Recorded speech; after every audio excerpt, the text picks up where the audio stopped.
Voilà, Morazaï, Parashat Teruma, deuxième partie, donc les Dvar Torah pour la semaine. Je voudrais d'abord je voulais vous dire que j'ai fait exprès d'envoyer, comme pour plusieurs personnes m'ont demandé d'envoyer plus tôt le cours. J'ai essayé de faire le maximum, mais c'est pas facile, parce que Baruch Hashem, on n'a pas le temps, il y a tellement de choses à faire qu'on n'a pas le temps. Et cette semaine, j'ai pris sur moi parce que je voulais l'envoyer quand même aujourd'hui, parce que c'est aujourd'hui l'anniversaire d'un Rav qu'on a connu, un Rav qui était notre Dayan, notre Rav, notre conseiller, notre ami. Aujourd'hui, c'est la journée de l'anniversaire de Rav Israël. J'ai pas eu l'occasion de parler, mais voilà, je comptais faire un petit hommage pour lui, un petit hommage parce que jamais on peut raconter toute sa grandeur, toute sa simplicité. Voilà, donc je veux dire que Rav Israël d'abord. C'était Parashat Mishpatim. Mishpatim, c'est voici les ordonnances que tu placeras devant eux, c'est tous les problèmes qu'on a entre Ben Adam et Chavron, tous les problèmes qu'un homme il a avec son ami, et comment on doit juger, comment on doit faire un digne Torah. C'est comme si Kodesh Baruch Hu, le jour où Rav Israël est parti, comme s'il disait bravo pour tous les jugements qu'il a fait, les arrangements, surtout les psharot, les conciliations qu'il a fait entre les hommes. C'était vraiment il faire juste cette semaine-là, comme des fois, il prend un Cohen, Parachat, est mort pour lui dire voilà, t'es pas fait bien ton travail, t'étais pas un Cohen cachère. Là, c'est l'inverse pour Israël. C'est que je lui dis bravo pour tous les mishpatim, toutes les lois, tous les jugements qu'il a eu, qu'il a su faire entre les hommes avec tellement de brio et tellement de brachot. On ne s'imagine pas de la grandeur de Rav Israël. Je me rappelle quand j'ai été voir Rav Shach il y a quelques années, d'ailleurs, le chamash de Rav Israël, le Rav Elia au Kohen Solal, il a dit, alors je le répète parce que vraiment c'est vrai ce qu'il a dit que à la fin des conseils que je demandais à Rav Shach, il m'a dit vous avez Rav Israël à Sarcelles, je sais que vous habitez Sarcelles, passez-lui le bonjour de ma part. Je lui ai dit, vous connaissez? Il m'a dit, vous ne pouvez pas savoir la grandeur de cet homme, la grandeur de Rav Israël, sa grandeur, sa simplicité, sa lucidité dans ses psakim et dans l'étude de la Torah. Voilà. Dans tous les cas, il donnait des cours à tout le monde, quel que soit le niveau de Torah qu'il a, ça peut être le plus faible. Il était là toujours pour l'aider. Voilà, donc je voulais dire, lui c'est un Dayan, et voilà, on a dans le mot Mishpatim, qui veut dire les jugements. Il y a toutes les différentes façons pour un juge de juger. Voilà, comme ça le Rav Gli qui disait que le mot Mishpatim, il y a en Remez, en allégeant tous les klanim, tous les, tous les principes que le Beddin doit juger. Il y a d'abord le premier même de Mishpatim. Même, ça veut dire Mourzak. Mourzak, ça veut dire celui il a la présomption d'avoir lui l'argent. Des fois, on le laisse entre ses mains. Par exemple, quelqu'un qui est dans un appartement, il habite quelque part, il y a quelqu'un qui conteste. Et bien, comme lui, il habite là, on va dire, il a la chazaka, il a la présomption d'être là. Alors, on le laisse entre ses mains. C'est bon, une façon de juger. Il y a la deuxième chose, c'est quoi? C'est la suite du mot, le shin. Le shin, c'est Shuda des Dayané. C'est quoi? C'est que dans une situation particulière, le Beddin, il peut juger par rapport à sa vue, comment il voit, à qui revient cet argent-là. Imaginons, voilà, on prend un exemple, si on a un juif euh, qu'il a écrit deux tsavaot, deux testaments. Dans un premier testament, il dit, voilà, tout l'argent que j'ai, il appartient à un tel.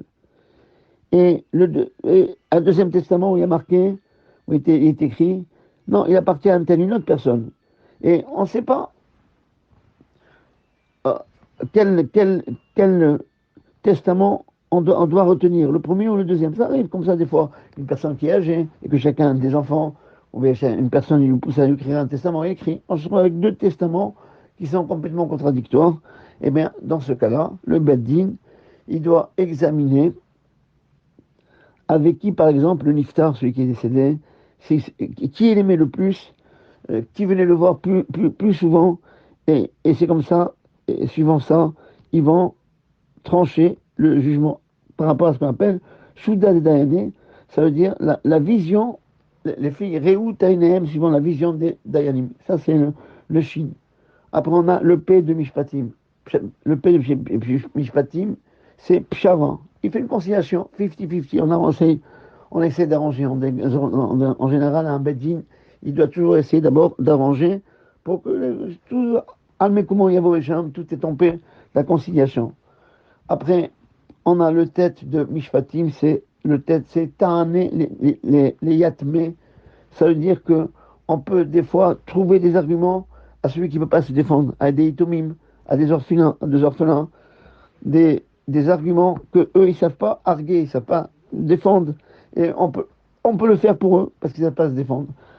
Et après on a le yud de Mishpatim qui veut dire Yachaloku. Voilà, on partage l'objet entre les deux personnes qui sont venues se juger. On partage. Et après, donc, on a le même de Mishpatim, c'est Mounar. Mounar, ça veut dire, on ne peut pas juger, on n'arrive pas à juger. Alors on dit que cet objet-là, il va être Mounar, qui sera là, il sera posé jusqu'au Elia, on avait vient et c'est lui à lui de juger. En tous les cas, il y a aussi un autre psal qui existe, c'est quoi? Le principe de Kol de Anim Gavar, celui qui est le plus fort, c'est lui qui gagne. Et c'est lui qui prend l'argent. C'est-à-dire, il y a une marloquette, il y a une discussion parmi les Rishonim. Est-ce que, quand on dit Kol de Anim Gavar, que celui qui est le plus fort, c'est lui qui gagne, et est-ce que c'est un jugement ou bien c'est ce qu'on appelle un silouk? C'est quoi silouk? Ça veut dire que le Beddin, il se retire du jeu, il retire leur épingle du jeu en disant on ne peut pas juger, on les laisse se débrouiller. Mais ce n'est pas un jugement.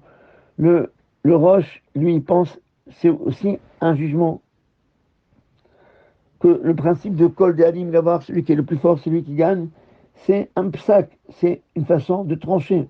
C'est une septième façon que le Beddin a de juger, que d'après le Roche, et voilà, le fait de mettre l'objet entre les deux personnes et leur dire, voilà, celui qui a gagné et qui le prenne, ça aussi, c'est un jugement. Et donc, et voilà, pour tous les jugements qu'un Dayan, il doit avoir, d'après tout le monde, et voilà pourquoi c'est marqué Mishpatim, Ve'ele à Mishpatim, Mishpatim, c'est pour tout le monde. Donc, je répète, et rachetez votre, comme ça vous retenez. Le premier, c'est Mourzak, la présomption. Le deuxième, c'est Shuda des Dayané, ça veut dire la vision des Dayanim quand il y a une contradiction. Le P, et chez Pshara, la conciliation entre les deux. Après, le tête, c'est Tarinan, Liatme. Est-ce qu'on peut donner, on peut aider à trouver des arguments à celui qui attend, qui est orphelin. Nous de Mishpatim, c'est Yachaloku, il se partage.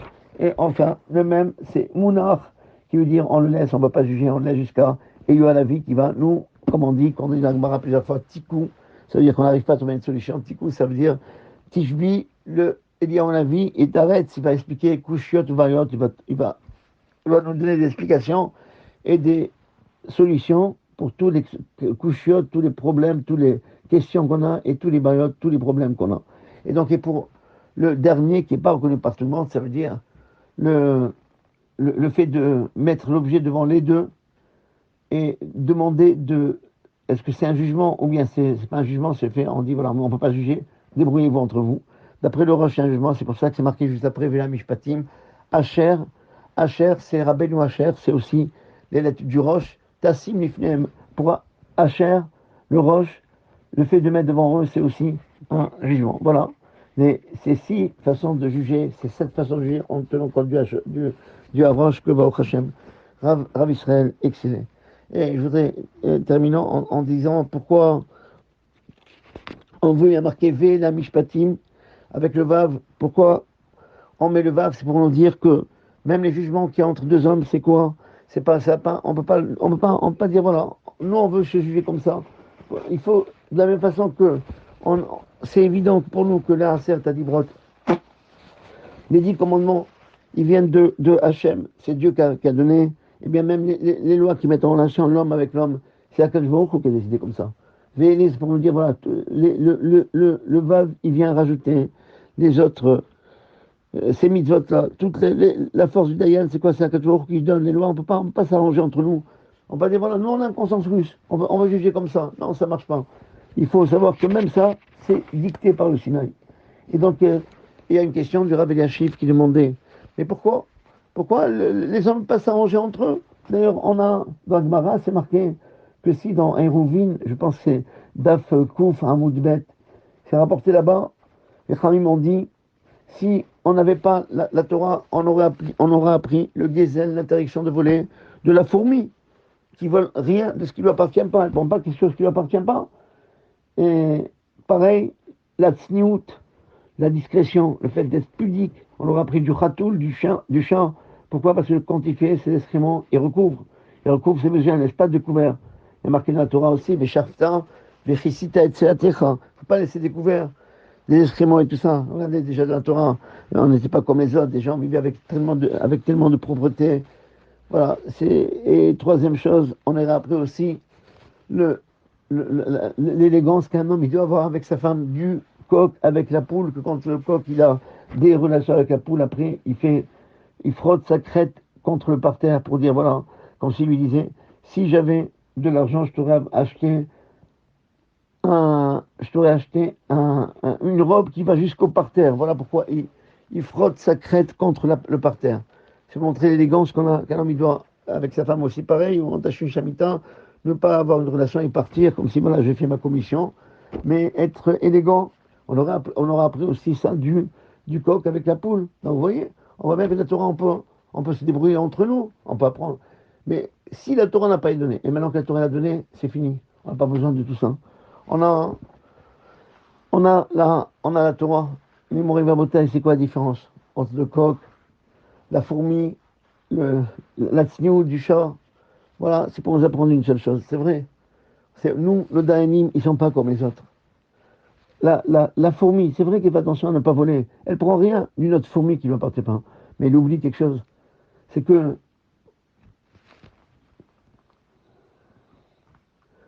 elle oublie que tout ce qu'elle a, au début, à la base, avant de parler de l'honnêteté qu'elle a par rapport aux autres fourmis, que tout ce qu'elle a à la base, ben, c'est du vol. D'où elle a eu? D'où elle a eu le morceau de pain, la miche de pain? Elle a volé de chez quelqu'un, donc c'est du vol. C'est pas émettre, c'est pas un. Ils s'en émettent entre eux, mais au début, il y a du vol. Pareil pour le coq. Voilà, ils disent quand j'aurai de l'argent, je vais t'acheter une robe qui va jusqu'au parterre. Mais il sait depuis la base que c'est du bluff, il n'aura jamais de l'argent. Donc il faut pas, on a besoin de la Torah parce qu'on ne doit pas bluffer, on doit dire la vérité. Pour le chat aussi, il n'est pas toujours tsanoua, il n'est pas toujours pudique. La Torah nous montre comment un homme il doit être pudique toujours, il doit être émettre à 100%. Et pas bluffer, pas blaguer, comme. Ou bien ne pas dire moi je suis honnête alors que d'un autre côté tu n'es pas honnête. Il y a tellement d'hommes qui sont comme ça qu'on a l'impression des gens qui déclarent, on connaît beaucoup de politiciens qui sont comme ça, c'est pas tous, qu'ils déclarent que c'est un homme Yachar, un homme droit, que lui, son but c'est pas de prendre, c'est de donner. Lui, il veut aider le pauvre, il travaille que parce qu'il est juste, il est droit, mais c'est complètement faux. C'est des hommes qui veulent, sur l'estrade, se montrer des gens droits. Mais ce n'est pas des gens droits, c'est des gens tordus.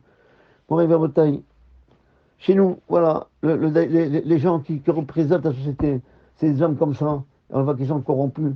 Alors que chez nous, le Dayan, c'est pas ça. Un Dayan, quand c'est marqué dans la Lacha que David Amelech, il dit eux, les Goïm ou Mishpatim, les lois, ils ne connaissent pas. Ou Mishpatim. Pourquoi? Parce que chez nous, la Torah, elle nous donne le Emet.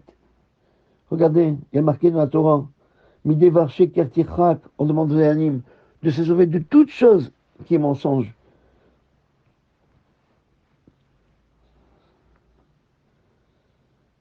Si on a par exemple deux hommes qui se présentent à un din Torah, un il vient, il est riche, il vient bien habillé, et les amis, il est pauvre, il vient mal habillé. Eh bien, d'après din Torah, qu'est-ce qu'on doit faire? On n'a pas le droit de juger comme ça. Il faut que le pauvre, il soit habillé comme le riche, on doit l'habiller richement pour que le Dayan, il ne va pas se tromper, il ne va pas donner raison. Quand il voit quelqu'un de bien habillé, il va vouloir, malgré lui donner raison. Il faut bien habiller les deux avant de faire le jugement. Bien qu'on ne parle pas des hommes simples, on parle des Dayanim, des juges, ceux qui ont la place la plus importante dans le peuple d'Israël. Eh bien, la Torah nous dit un homme, il reste un homme. On a peur qu'il va se tromper, il va être impressionné par sa vue, avoir demandé. Tu peux juger, mais à condition, il faut que les deux ils soient très bien habillés. Voilà, mon réveil au taille pour dire comment le Daïn doit être. Et voilà, ici, à Israël, il est parti pendant cette semaine-là, c'est pas pour rien. C'est pour dire que c'était vraiment un Dayan qu'on a connu à Sarcelles, qui recevait tout le monde, qui recevait tous les gens de façon pareille. Il n'y a pas de préférence pour lui, aussi bien pour le pauvre que le riche. Il recevait d'une façon exactement pareille les deux. Il était à tous les smachot des gens, à tous les joies. Il était vraiment, quand il disait Mazal Tov à quelqu'un, c'était pas des mots, c'est des mots qui sortaient vraiment du fond de son cœur. Et on voudrait lui dire aujourd'hui, d'abord, Khatak Baruch pour tout le travail qu'il a fait, on a été tous impressionnés par sa Hirat Shamaim, par sa facilité d'être abordé, parce que d'autres Dayanim, on a du mal à les aborder. Mais en tous les cas, quoi que je fasse en sorte que, de la même façon qu'il a protégé la ville de Sarcelles, qui continue à la protéger par tous les dynimes qu'il a fait, avant, il n'y avait pas. C'était pas un endroit où l'étude de la Torah, Baruch Hashem, Rabbaget, il a fait un très grand travail, mais il a été beaucoup secondé par Rav Israël. On le remercie les deux pour tout le travail qu'ils ont fait ensemble et chacun séparément, et que, ben, Hashem, que Zechro Baruch, qu'on se rappelle toujours de la grandeur de ce Rav, et on soit toujours, on est Makir Tova, parce que tout la Yirat Shamaim, qu'on a des gens, des enfants, des garçons et des personnes âgées, c'est grâce à Rav Israël. Je me rappelle, moi, je prie avec lui. On était à l'office des jeunes au début. Et j'ai toujours ce souvenir que un jour de Simchat Torah, avant de monter à Khatan Torah, il a commencé à pleurer. Et ça a été relaté d'ailleurs par M. Cohen Solal, mais il n'a pas dit que c'était le jour de Simchat Torah. Simchat Torah, il a commencé à pleurer. Comment je peux rester dans une ville où il n'y a pas de lait chamour, où il n'y a pas de... On va pas rester dans les chamours. On ne va pas rester sans que une boulangerie soit allumée par un juif. Il a demandé à Rav Afria d'allumer la boulangerie. Il y avait un monsieur Layani qui, chaque dimanche, au début, avait pas beaucoup, on ne trouvait pas du lait chamour, on ne trouvait pas des yaourts cachers chamour avec du lait chamour, on avait des produits dans la liste. Et lui, il a fait en sorte que chaque dimanche, on venait avec nos bouteilles pour remplir le lait, parce qu'il n'y avait pas de lait chameau, comme je dis, fermé, et on venait avec, et on achetait les yaourts, et comme ça, quoi, on a fait entrer la cache-route du lait à Sarcelles, grâce à lui. Je vous fasse en sorte que ce couteau, que sans scroute, sans mérite, il nous protège, il protège toute ta ville, il protège tous les gens de Sarcelles et tout le monde. En tous les cas, Mehmet, en lui est beaucoup reconnaissant pour tout le travail qui protège toute sa famille, que toute sa famille garde la Hirat Shamaim qu'il a, et que comme ça, il soit toujours avec nous pour nous aider, parce que quand on voit les membres de sa famille, on voit aussi Rav Israël parmi. Bien sûr.